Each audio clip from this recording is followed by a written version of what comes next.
اهلا بيكم في وصفة جديدة، القشطة او حلاوة القشطة اللي بتبقى موجودة في حلويات المولد.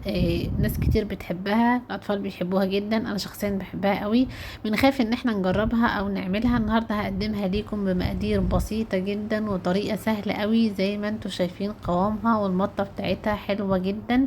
اتبعوا بس المقادير وكذا تريكايه كده وهتطلع معاكم احلى من الجاهزة بكتير.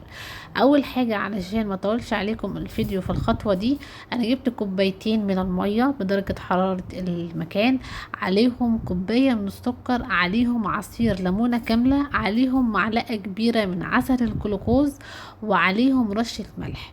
وبسيب الكلام ده كله على النار بعد ما يغلي لمدة تلت او ربع ساعة على نار هادية، لحد ما قوام السيرب او الشربات ده يقصر، يوصل لكوباية من الشربات او كوباية وربع من الشربات. لازم يكون عسل تقيل او شربات تقيل. بعد كده معايا 4 معالق كبار من المية الدافية، عليهم معلقتين وربع من الجيلاتين البودرة، هتلاقوه في اي محل مستلزمات حلواني متوفر ورخيص جدا.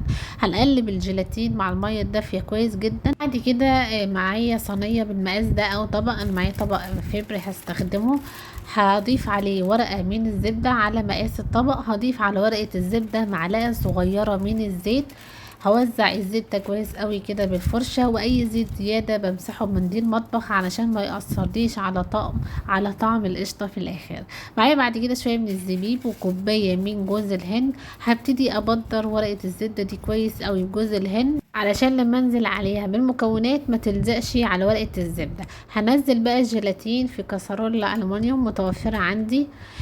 لو متوفرة عندكم بولا ستيل، انا بصراحة ما عنديش بولا ستيل فهستخدم الكسرولة الألمونيوم دي. وبسخن بقى الشربات كويس جدا، لازم الشربات يكون سخن وهو بنضيفه على الجيلاتين بالشكل ده. وهنبتدي نخفق بالمضرب الكهربائي المكونات دي كويس مع بعض مدة ما تقلش عن 15 دقيقة متواصلة.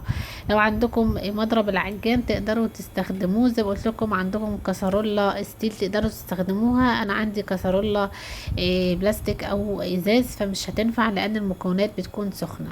هنخفق كده هنلاقي ان القوام بدأ يتقل معانا ولونه يوصل للون الابيض كده. هنضيف شوية من الفانيليا علشان بس تكسر معانا ريحة السكر او الجيلاتين اللي ضفناها. وده بيكون قوامها زي ما انتم شايفين بتبدأ تتقل معانا تدريجيا، بنحس المكونات تقلت معانا كده واحنا بنخفقها وارتفعت معانا كده على المضرب الكهربائي بالشكل ده. زي ما انتم شايفين القوام تقيل، ده القوام المظبوط. ركزوا في القوام كده، بتبقى شبيهة قوي سبحان الله بقوام الكريم شانتيه لما بنضربه. هي كده خلاص جاهزة معانا، لازم توصل القوام ده علشان تديلكم نتيجة مظبوطة. بعد كده بنبتدي ننزل بالمكونات على جوز الهند وورقة الزبدة بالشكل ده، بناخد الكمية كلها طبعا.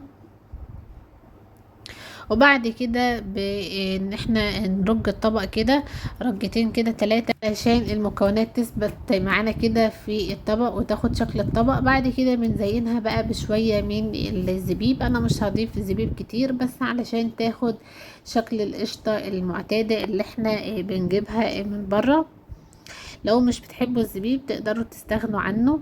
بعد ما بضيف الزبيب بقى بضيف عليها رشة حلوة كده من جوز الهند على الوش كده في الاخر، شوية حلوين كده. زي ما قلت لكم مقدار جوز الهند ده بيكون كوباية عشان بنحتاج كوباية في الوصفة دي. وبسيبها بقى كده على الرخامة بتاعة المطبخ مدة مثلا 12 ساعة. انا سبتها 12 ساعة واكتر كمان، عملتها من 9 الصبح لتاني يوم 9 الصبح، بيكون ده شكلها. بتنشف بقى لما بنحط ايدينا عليها كده بنلاقيها ان هي نشفت خلاص. مينفعش نعينها في التلاجة او نحتفظ بيها في التلاجة لانها هتبوظ. بالسكينة كده بمسح السكينة نقطتين كده من الزيت وببتدي افكك بقى الحلاوة دي من ورقة الزبدة، بتتفك معانا بكل سهولة. وبعد كده بنبتدي ان احنا نقطعها، كل ما نقطع جزء من السكينة بنبتدي نمسحها بمنديل مطبخ وبنضيف عليها مسحة بسيطة قوي من الزيت علشان واحنا بنقطع كده الحلاوة دي تتقطع معانا بسهولة، لان قوامها بيكون طري وبتلزق معانا في السكينة. انا بقطع الكمية كلها زي ما انتوا شايفين، بتطلع معانا بقى بكل سهولة. بنرجع نبدرها بشوية من جوز الهند من الجناب كده، عشان كده قلت لكم بنحتاج كمية حلوة كده من جوز الهند. بخلص الكمية كلها، كل ما اقطع جزء ببتدي ان انا ابدره من الجناب كده بجوز الهند. قريبة شوية من المارشميلو، بس المارشميلو بنبدره بالنشا او سكر بودرة على نشا. بتكون خلاص كده جاهزة معانا. بحطها بقى في طبق او بخلص الكمية كلها وبحطها في الصينية وبدخلها التلاجة لمدة بس 10 دقايق او 15 دقيقة قبل التقديم، علشان تكون متماسكة كده وحلوة. نقدر بقى نحتفظ بيها في التلاجة بعد ما نقطعها وتنشف معانا خالص، وبنقدمها بقى في طبق التقديم زي ما انتم شايفين. حلوة جدا وشكلها حلو قوي. يعني اللي يشوفها بصراحة يقول ان هي جاهزة، احلى من جاهزة كمان. والله مقاديرها سهلة وبسيطة، لما هتنجح معاكم هتفرحوا بيها جدا. والارتفاع بتاعها حلو، قوامها طري، والمطة بتاعتها مظبوطة زي ما انتوا شايفين كده. ومقاديرها اقتصادية، تعتبر سكر وجيلاتين. الجيلاتين على فكرة مش غالي جدا، هتلاقوه في مستلزمات الحلواني. عملت معايا اكتر من نص كيلو زي ما انتوا شايفين. عينتها بقى كده في اطباق، بوريلكم برضو القوام بتاعها او المطة بتاعتها. بنحطها بقى في اطباق وبنقفلها كويس جدا، وتقدروا بقى تحتفظوا بيها في التلاجة. جربوها ان شاء الله تعجبكم.